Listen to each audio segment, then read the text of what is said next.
Hello दोस्तों, नमस्कार, जोहार। मेरे यूट्यूब चैनल GH एक्शन में आपका स्वागत है। फ्रेंड्स, आज हम लोग झारखंड के नागपुरी व्याकरण का प्रैक्टिस सेट देखेंगे, ठीक है ना।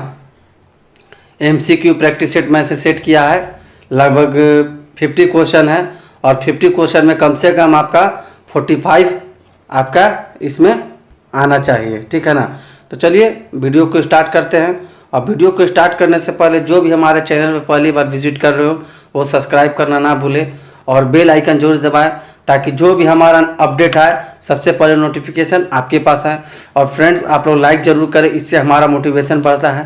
तो चलिए बिना देर के हुए वीडियो को स्टार्ट करते हैं। तो देखिए, और ये मैं जितने भी क्वेश्चन आपका सेट किया हूँ MCQ, वो लगभग झारखंड के बहुत सारे एग्जाम में आया हुआ है।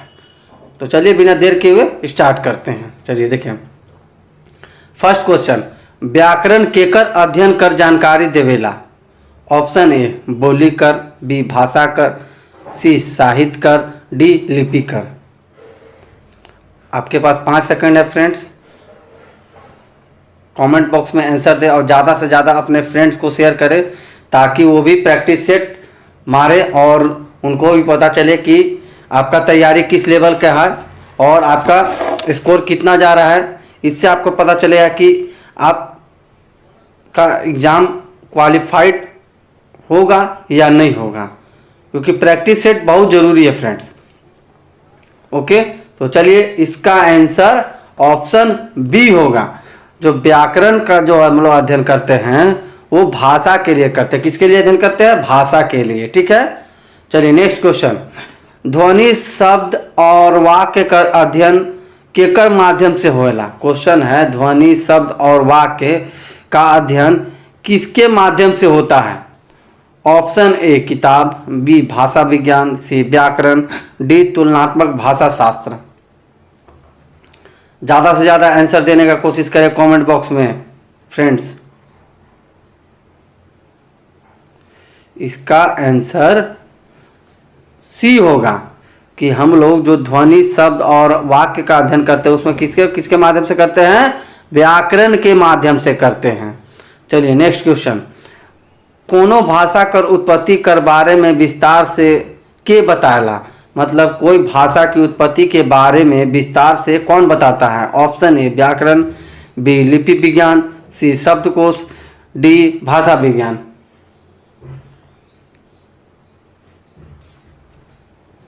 समय समाप्त होता है फ्रेंड्स।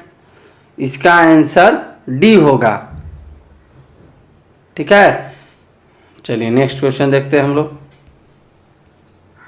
देखिए, नागपुरी भाषा कर पहिल इकाई इकर में से के मानल जाला। मतलब नागपुरी भाषा का पहला इकाई इन ऑप्शन में से किसको माना जाता है। ऑप्शन ए बोली, बी शब्द, सी भाषा, डी देवल कोनो नहीं। मतलब इनमें से कोई नहीं, एंटी हो गया। इसको क्या बोल रहा है? एंटी बोल रहा है।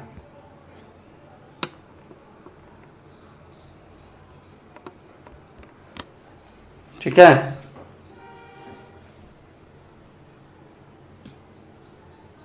चलिए समय समाप्त होता है। इसका आंसर ऑप्शन डी होगा।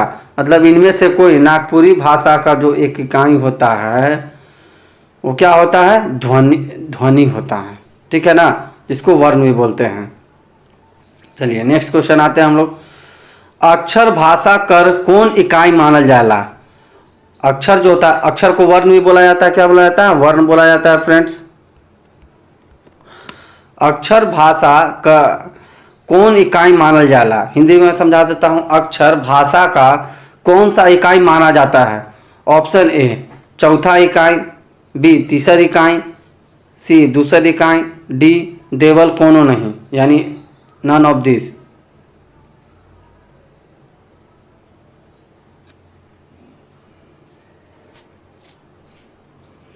तो इसका आंसर ऑप्शन डी होगा। इनमें से कोई नहीं होगा, क्योंकि जो अक्षर है वो भाषा का पहला इकाई होता है। कौन होता है? पहला इकाई, ठीक है। चलिए नेक्स्ट क्वेश्चन देखते हैं। 6 नंबर क्वेश्चन, भाषा कर पहिल रूप के का कहल जाला?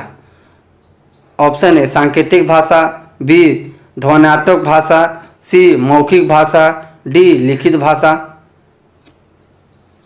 तो भाषा का पहला रूप क्या कहलाता है फ्रेंड्स? तो इसका आंसर ऑप्शन बी होगा। क्या होगा? ऑप्शन बी होगा। जो भाषा का पहला रूप क्या होता है? ध्वन्यात्मक, यानी ध्वनि भाषा होता है। ठीक है ना? पहले हम लोग बोलते हैं, मतलब हम लोग पहले आवाज़ देते हैं तभी तो होता है, यूनिट होता है। पहले आवाज़ देते हैं, उसके बाद बोली और भाषा किया जाता है। ठीक है ना? तो पहला रूप क्या है इसका? ध्वनि है। चलिए अब ये देखिए क्वेश्चन VVI, ये क्वेश्चन फ्रेंड्स ये आपका दरोगा में आया हुआ है, और भी जितना मैं क्वेश्चन का प्रैक्टिस करा रहा हूँ वो लगभग कोई ना कोई एग्जाम में आया हुआ है, और क्वेश्चन रिपीट भी कर रहा है फ्रेंड्स। ओके, और जो इम्पोर्टेंट हमें लगा उसको भी मैं सेट किया हूँ। ठीक है, तो नेक्स्ट क्वेश्चन में हम लोग देखते हैं। चलिए 7 नंबर क्वेश्चन, कौन लिपि कर नामकरण भगवान ब्रह्मा के नाम पर होइल बा? मतलब बोल रहा है कौन लिपि का नामकरण भगवान ब्रह्मा के नाम पर हुआ है? ए चित्रलिपि, बी सांकेतिक लिपि, सी अक्षर लिपि, डी ध्वनि लिपि। तो इसका आंसर ऑप्शन बी होगा, सांकेतिक लिपि को ब्रह्मा के नाम पर हुआ है। 8 नंबर क्वेश्चन देखते हैं हम लोग।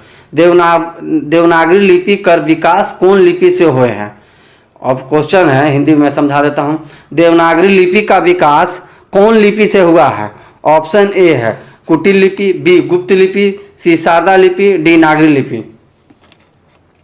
तो इसका आंसर ऑप्शन डी होगा, नागरी लिपि से देवनागरी लिपि का विकास हुआ है। ठीक है, 9 नंबर क्वेश्चन देखते हैं। ब्राह्मणी लिपि कर उत्तर शैली से कौन लिपि कर प्रचलन सबसे बगरा है? ऑप्शन ए शारदा लिपि, देवनागरी लिपि, सी कुटिल लिपि, डी खरोष्टी लिपि। तो ब्राह्मणी लिपि का उत्तर शैली कौन सा लिपि प्रचलन का सबसे ज़्यादा फैलाव है, मतलब सबसे ज़्यादा इसका यूज होता है? तो इसका आंसर ऑप्शन बी होगा। क्या होगा? बी होगा। देखिए ब्राह्मणी लिपि का पहले कौन था? देवनागरी लिपि। ठीक ना? और देवनागरी ब्राह्मणी भाषा से ही फिर मगही और नागपुरी, हिंदी, संस्कृत और पाली, ये सब सभी भाषा की कौन है? लिपि देवनागरी है। तो उत्तर शैली जो होता है, उत्तर भारत की शैली, उत्तर भारत के जितने भी एरिया में लिखा जाता है, उस ब्राह्मणी लिपि का कौन सा भाग मिलता है? देवनागरी लिपि। ठीक है ना? जो हम लोग भी देखिए, ये जो भी लिखा हुआ है ये भी देवनागरी लिपि है। ठीक है, चलिए नेक्स्ट क्वेश्चन देखते हैं। 10 नंबर देखिए क्वेश्चन है, नागपुरी भाषा कर पहिल व्याकरण कौन लिपि में लिखल जाए? ए Kaithi, b Devanagari, c Roman, d Hindi. बोल रहा है क्वेश्चन, नागपुरी भाषा का पहला व्याकरण कौन लिपि में लिखा जाता है? Option a Kaithi, b Devanagari, c Roman, d Hindi.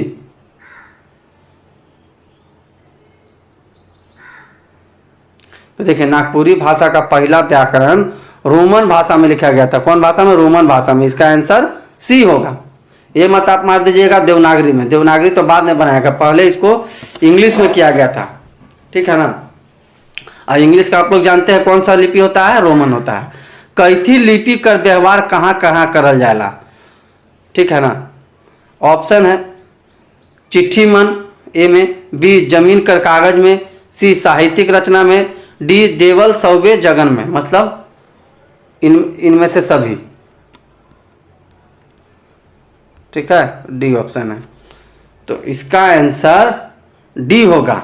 ये देखिए कैथी भाषा चिट्ठी में भी यूज करते हैं हम लोग, जमीन के कागज में भी यूज होता होगा, साहित्यिक रचना में भी होता है। समझ गए ना? तो इसका आंसर ऑप्शन डी होगा। इनमें से सभी में इसका यूज होता है कैथी भाषा। आप जब देखे होंगे प्रॉपर्टी का कागज, उसमें कैथी भाषा का प्रयोग किया जाता है। नेक्स्ट क्वेश्चन हम लोग देखते हैं, नागपुरी भाषा कर विकास में कौन सा लिपि कर योगदान सबसे बगरा दिसेला? क्वेश्चन है कि नागपुरी भाषा का विकास में कौन से लिपि का योगदान सबसे ज़्यादा मिलता है या दिखता है? ऑप्शन ए रोमन लिपि, बी देवनागरी लिपि, सी कैथी लिपि, डी बंगला लिपि। कमेंट बॉक्स में आप लोग आंसर दे।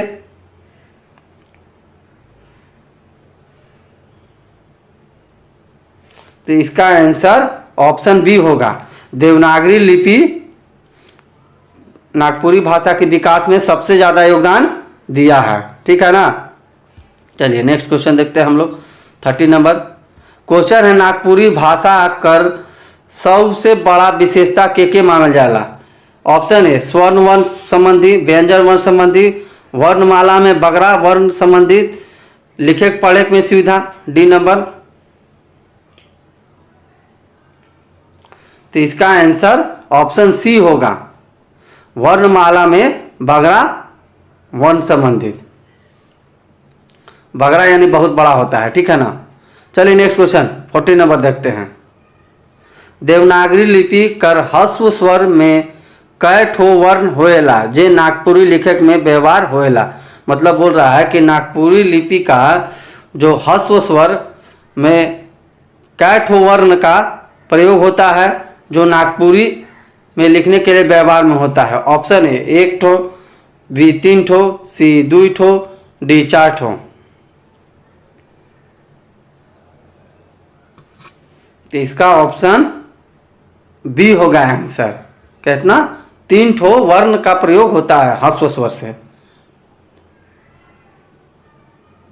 चलिए नेक्स्ट क्वेश्चन।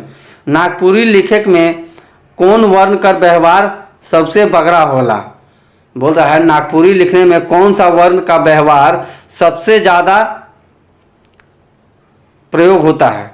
ऑप्शन ए ई, ऑप्शन बी आ, ऑप्शन सी ई, ऑप्शन डी ई। इसका सबसे ज्यादा व्यवहार ऑप्शन ए का होता है, अ का प्रयोग होता है। ठीक है। देखिए ये जो क्वेश्चन है वर्ण से है। क्या से है?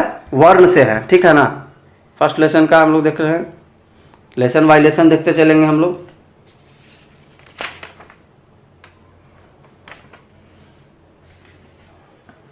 चलिए नेक्स्ट क्वेश्चन देखते हैं हम लोग फ्रेंड्स। 60 नंबर नागपुरी लिखक में कौन दीर्घ स्वर कर व्यवहार नहीं हुएला? मतलब बोल रहा है नागपुरी लिखने में कौन सा दीर्घ स्वर का व्यवहार, मतलब व्यवहार यानी प्रयोग नहीं होता है? ऑप्शन ए ओ ए, बी ए ओ, सी आ ई, डी ए आ। इसका आंसर ऑप्शन बी होगा।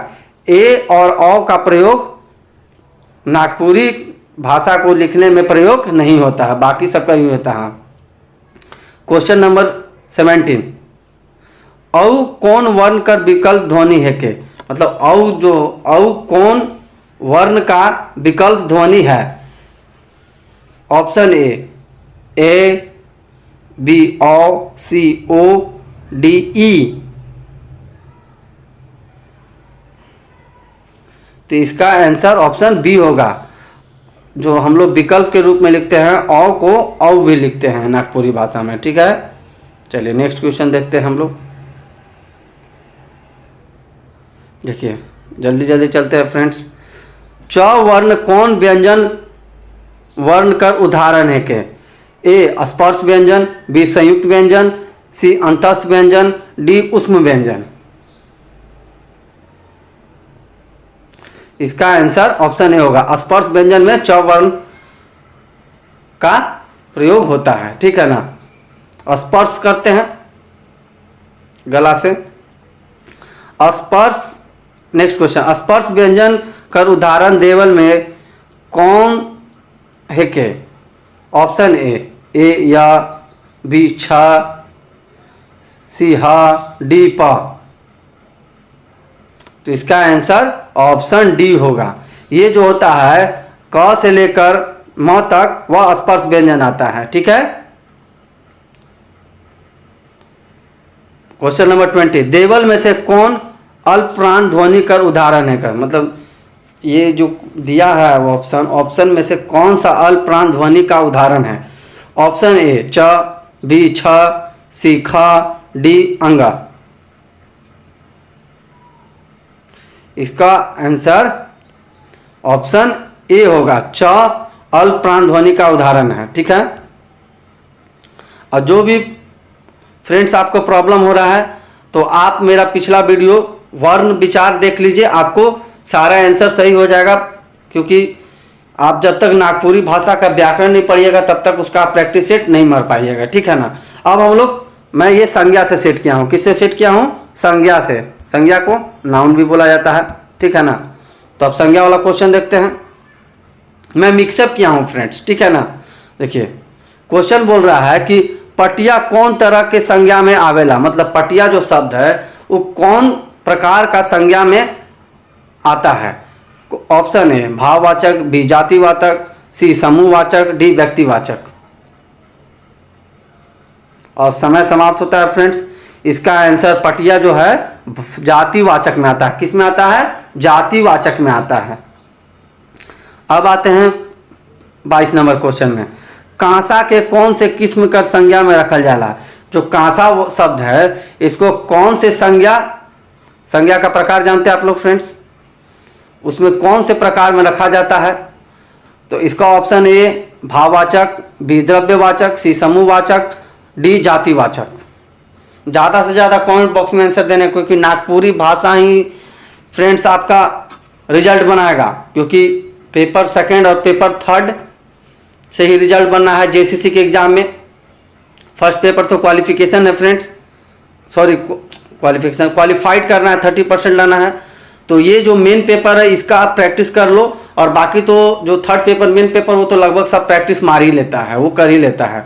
जो भी बैंक का तैयारी करो, एसएससी का करो, रेलवे का, अगर जो नागपुरी या खोटा भाषा जो भी जनजातीय भाषा लिए होंगे अगर उसका वो प्रैक्टिस नहीं होगा तो आपका जेएसएससी में सिलेक्शन नहीं होगा। तो ये जो आप जनजातीय भाषा आप जो भी रखे हों तो उसका आपको प्रैक्टिस करना पड़ेगा, ठीक है ना। चलिए इसका आंसर 22 का ऑप्शन बी होगा। जो कांसा है वो धातु में आता है, तो ये द्रव्यवाचक में संज्ञा में आता है, ठीक है। नेक्स्ट क्वेश्चन देखते हैं। रंगा कौन तरह का संज्ञा का उदाहरण है। रंगा जो शब्द है वो कौन प्रकार के संज्ञा का उदाहरण है। ऑप्शन ए द्रव्यवाचक, बी जातिवाचक, सी भाववाचक, डी समुदायवाचक। समय समाप्त होता है। ये देखिए रंगा, रंग जो है ये द्रव्यवाचक में आता है। क्या होता है? रंगा। रंगा जानते हैं? टीन और शीशा मिलाकर बनाया जाता है, धातु है। चलिए नेक्स्ट क्वेश्चन 24 देखते हैं हम लोग। गांज शब्द कौन तरह कर संज्ञा के रूप में आवेला। ऑप्शन ए द्रव्यवाचक, बी भाववाचक, सी जातिवाचक, डी समुदायवाचक। तो गांज जो शब्द है वो समुदायवाचक में आता है। गांज मतलब एक जगह इकट्ठा करना, मतलब ग्रुप में रखना, ठीक है ना। देखिए क्वेश्चन नंबर 25। गछ ले पतई गिरलक वाक्य में कै ठो संज्ञा है।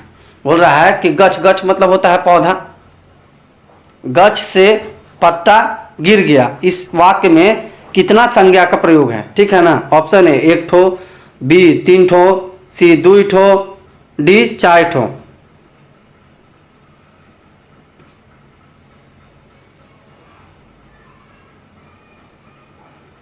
समय समाप्त होता है फ्रेंड्स। इसका आंसर ऑप्शन सी होगा। 2 ठो संज्ञा का प्रयोग है। ये 2 शब्द है, 2 शब्द संज्ञा का है इस वाक्य में, ठीक है। चलिए क्वेश्चन नंबर 26। क्वेश्चन है कि रात पहर ध्रुव तारा चमकत रहे, वाक्य में ध्रुव तारा कौन तरह के संज्ञा है के। देखिए बोल रहा है कि रात में ध्रुव तारा चमकता, आप लोग जानते हैं उत्तर दिशा में होता है, समझ गए। अब इस वाक्य में ध्रुव तारा कौन प्रकार का संज्ञा है, ठीक है। ऑप्शन ए व्यक्तिवाचक, बी जातिवाचक, सी समूहवाचक, डी द्रव्यवाचक। तो ये देखिए व्यक्तिवाचक है, किसी का नाम है ये। जो तारा, तारे तो बहुत हैं, अगर सिर्फ तारा का बात किया जाएगा तो ये जातिवाचक में हो जाएगा, लेकिन ध्रुव तारा का बात करें, ध्रुव तारा स्पेशल यानी व्यक्तिवाचक हो जाएगा, ठीक है ना। चलिए नेक्स्ट क्वेश्चन हम लोग देखते हैं 27। फटफटिया से मोय नी जमू वाक्य में कौन तरह का संज्ञा कर व्यवहार होला। क्वेश्चन को मैं हिंदी में कर देता हूँ। फटफटिया जानते हैं मोटरसाइकिल को बोला जाता है। फटफटिया से मैं नहीं जाऊंगा, इस वाक्य में कौन तरह का संज्ञा व्यवहार हो रहा है, ठीक है। तो देखिए ऑप्शन ए द्रव्यवाचक, बी जातिवाचक, सी द्रव्यवाचक, डी व्यक्तिवाचक। देखिए इसका आंसर गलत टाइप हो गया है, अरे सॉरी, इसका मतलब ये जो ऑप्शन दिया हुआ है फ्रेंड्स, उसमें एक हमको समूहवाचक देना चाहिए था। चलिए, तो इसका आंसर फटफटिया जो है, ये इस वाक्य में जो है वो जातिवाचक प्रयोग हो रहा है। फटफटिया मतलब होता है मोटरसाइकिल, तो कौन सा मोटरसाइकिल, लाल, पीला, स्प्लेंडर, पल्सर, मतलब किसी का नाम नहीं दिया फ्रेंड्स। फटफटिया मोटरसाइकिल यानी जाति, पूरा जाति का बोध करा रहा है मोटरसाइकिल का, ठीक है।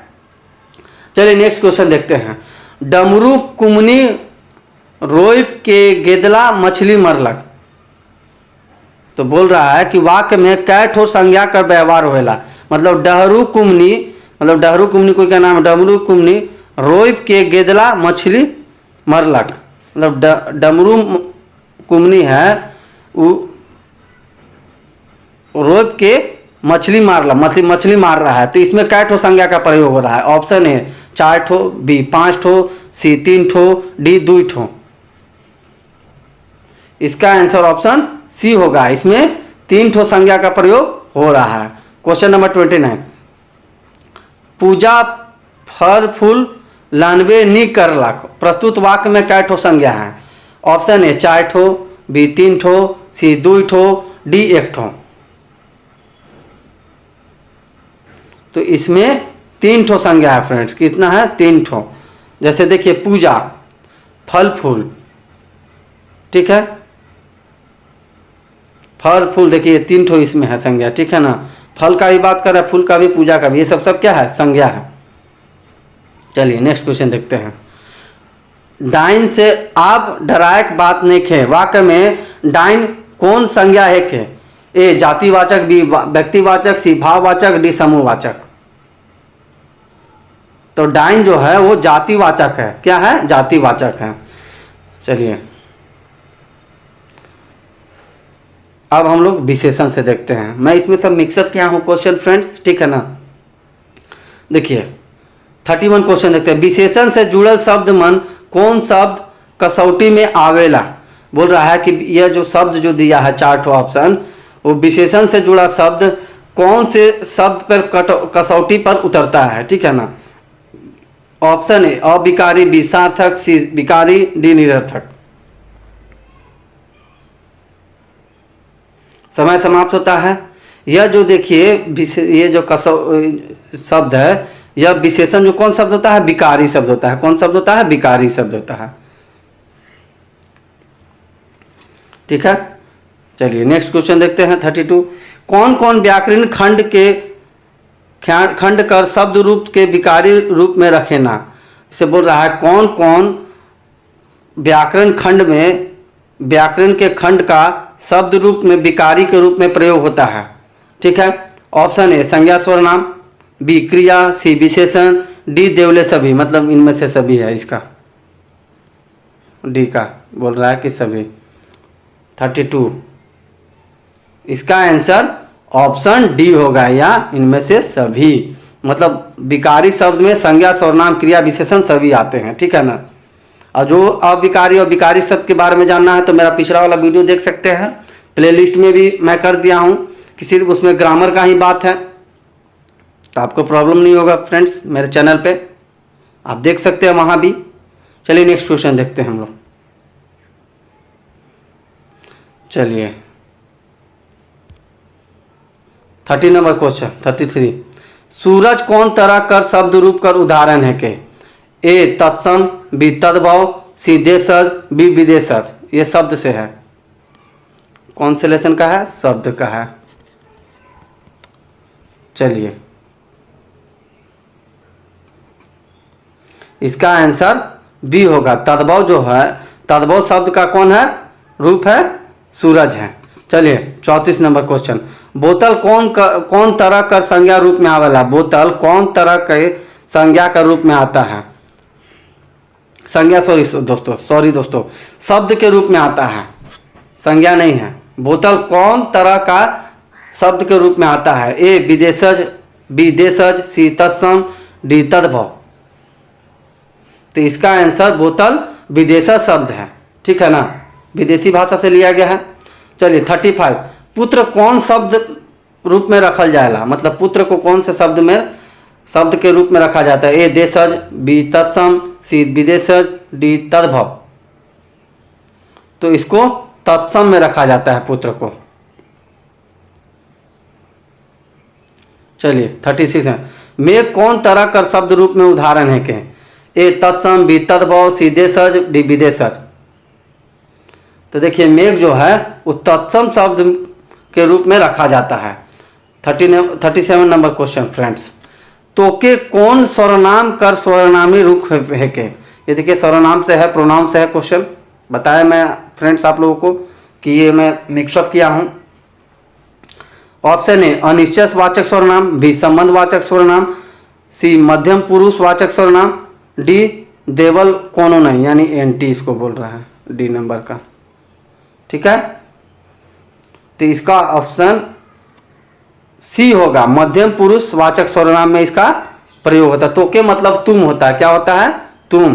तो जानते हैं उत्तम पुरुष में मैं, खुद का स्वयं का बात होता है। मध्यम पुरुष में तुम लोग का बात होता है। और अन्य पुरुष में वह वे लोग। ठीक है ना, तो ये मध्यम पुरुष सर्वनाम का सर्वनाम के रूप में तो के आता है। ठीक है, चलिए 38 नंबर क्वेश्चन, जेकर से कोनो सुपुट ठाव वस्तु चाहे आदमी कर बोध होए ना, उसन सर्वनाम कौन है के। ऑप्शन ए संबंधवाचक, बी अनिश्चयवाचक, सी पुरुषवाचक, डी निजवाचक। तो देखिए इसका आंसर ऑप्शन बी होगा। ठीक है ना, देखिए यहाँ अनिश्चय का बात कर रहा है। जेकर से कोनो सुपुट ठाव मतलब जिससे किसी स्थान वस्तु चाहे आदमी का बोध नहीं होता है, उसे क्या बोलते हैं, अनिश्चय। ठीक है, चलिए नेक्स्ट क्वेश्चन देखते हैं हम लोग। 38 नंबर क्वेश्चन, अरे सॉरी 38 तो देख लिए फ्रेंड्स, लग रहा दोबारा टाइप हो गया। चलिए कोई बात नहीं, 39 देखते हैं। केखो नहायक मन करत है तो घाघ में नहाय लेवे। प्रस्तुत वाक्य में केखो कौन सर्वनाम कर सर्वनामिक रूप होवे। ए सवाल बोधक, इसको प्रश्न बोधक भी बोला जाता है। बी संबंध बोधक, सी अनिश्चय बोधक, डी देवल कोनो नहीं, मतलब एंटी हो गया ही। तो इसका आंसर सी होगा, अनिश्चयवाचक। बोल रहा है केखो नहायक मन कर, बोल रहा है किसी को नहाने का मन कर रहा हो तो घाघ मतलब जो होता है ये फॉल होता है प्रपात, उसमें आप नहा सकते हैं। तो इसमें किसको नहाने के लिए बोल रहा है, अनिश्चय बात बोल रहा है। ठीक है ना, तो ये अनिश्चयवाचक सर्वनाम है। ठीक है, चलिए 40 नंबर क्वेश्चन देखते हैं। नागपुरी भाषा और संस्कृति में सामान्य आदर देवे के लिए कौन सर्वनामिक रूप व्यवहार हुएला। बोल रहा है नागपुरी भाषा और संस्कृति में सामान्य आदर जानते हैं, रिस्पेक्ट देने में कौन से सर्वनाम का प्रयोग होता है। ऑप्शन ए तोय, बी अपने, सी आपने, डी रउए। तो इसका आंसर डी होगा, रउए का प्रयोग ज़्यादा होता है। ठीक है, चलिए नेक्स्ट क्वेश्चन हम लोग देखते हैं। 41 क्वेश्चन, चलिए नेक्स्ट क्वेश्चन। संज्ञा के दोहराए से बचे के लिए जे शब्द कर व्यवहार कहल जाए उके का कहल जाला। बोल रहा है कि संज्ञा को जो दोहराने से बचने के लिए उसके स्थान पर कौन सा शब्द का प्रयोग या व्यवहार किया जाता है, उसको क्या कहा जाता है। ऑप्शन ए सर्वनाम, बी पद, सी विशेषण, डी सर्वनामिक पद। तो ये और इसका ऑप्शन डी होगा आंसर, सर्वनामिक पद का प्रयोग किया जाता है। ठीक है, चलिए नेक्स्ट क्वेश्चन 42 नंबर। जे गच चढ़ी से एक दिन गिरवे करी, वाक्य में कौन सर्वनाम कर व्यवहार होएला। बोल रहा है कि जो इस पेड़ पे चढ़ेगा वो एक दिन गिरेगा ही। ठीक है, तो इसमें कौन सा सर्वनाम का व्यवहार हो रहा है। ए पुरुषवाचक, बी अनिश्चयवाचक, सी संबंधवाचक, डी इनमें से कोई नहीं, देवल में से कोनो नहीं, इन्हीं एंटी बोल रहा है डी नंबर। चलिए 42, इसका आंसर सी होगा, संबंधवाचक बता रहा है कि मतलब जो भी इस पेड़ पे गिरेगा वो गिरेगा, एक दिन गिरेगा ही, मतलब ये रिलेशन बता रहा है। ठीक है, चलिए 42 हो गया। 43 देखते हैं हम लोग। तो के कुछो बात के बताएले गड़बड़ हो जाएला, वाक्य में कै ठो सर्वनामिक पद आए। ऑप्शन ए 2 ठो, बी 1 ठो, सी 3 ठो, डी केवल तीनों, मतलब इनमें से सभी। डी ऑप्शन बोल रहा है। तो इसमें दो ठो सर्वनाम का प्रयोग हो रहा है, इसका आंसर ऑप्शन ए होगा। चलिए 44 क्वेश्चन देखते हैं। मोय स्कूल तबे जबू जखन उ लेके आवी तब। वाक्य में स्कूल कौन तरह का सर्वनामिक रूप है के? ए निश्चयवाचक, बी अनिश्चयवाचक, सी निजवाचक, डी देवल में से कोनो नहीं यानी एनटी, नन ऑफ दिस। इसका आंसर डी होगा, इनमें से कोई नहीं होगा फ्रेंड्स, ठीक है ना, क्योंकि स्कूल जो शब्द है वो क्या है, संज्ञा शब्द है। चलिए 45 क्वेश्चन देखते हैं। बोल रहा है कि कने कारी बदरी उठलक और एक झिमका पानी दे देलक। प्रस्तुत वाक्य में कौन सर्वनामिक पद है के? बोल रहा है कि कहीं कहीं कोई बारिश, बदरी मतलब बादल किया होगा और एक झिमझिम पानी बरसा। प्रस्तुत वाक्य में कौन सर्वनाम का पद हो रहा है प्रयोग? तो ऑप्शन ए कने, बी कारी बदरी, सी झिमका, डी पानी। तो इसमें ऑप्शन ए इसका सही है, कने जो है शब्द वो सर्वनामिक पद है, ठीक है। चलिए 46 क्वेश्चन देखते हैं। मोय अपने हे न्योता माने उकर घर जाई रहो मगर दांत चोखले रह गेलक। वाक्य में निजवाचक सर्वनामिक पद कौन है के? ऑप्शन ए मोय, बी अपने हैं, सी उकर, डी न्योता। इसका आंसर ऑप्शन डी होगा।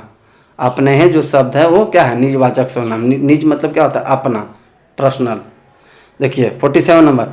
जे गाड़ी पहले पहिल भेटाई से हे गाड़ी से जाबे। प्रस्तुत वाक्य में कौन सर्वनाम कर सुपुट कर व्यवहार वाला? बोल रहा है कि जो पहले गाड़ी मिलेगा वही गाड़ी से मैं जाऊंगा, ठीक है। इसका ऑप्शन है ए निश्चयवाचक, बी अनिश्चयवाचक, सी संबंध बोधक, डी देवल कोनो नहीं यानी एनटी। तो इसका आंसर सी होगा, संबंध बोधक बता रहा है। क्या बता रहा है?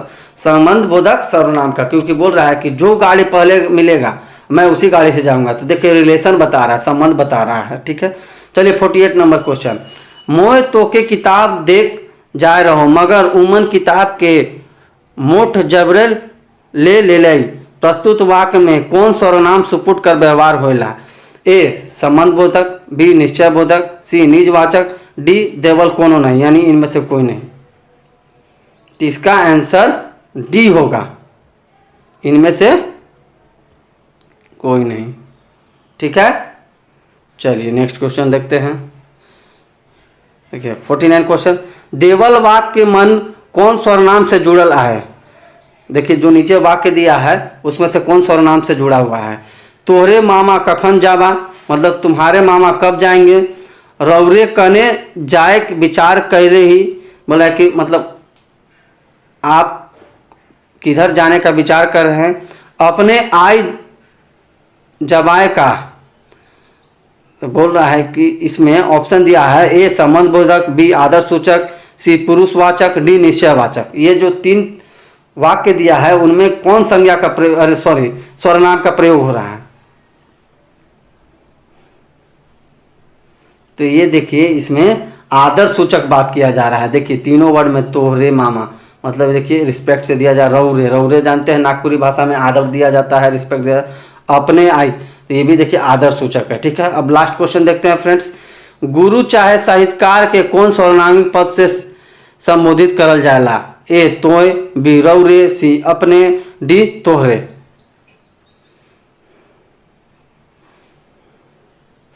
तो इसका आंसर ऑप्शन सी होगा, ठीक है ना।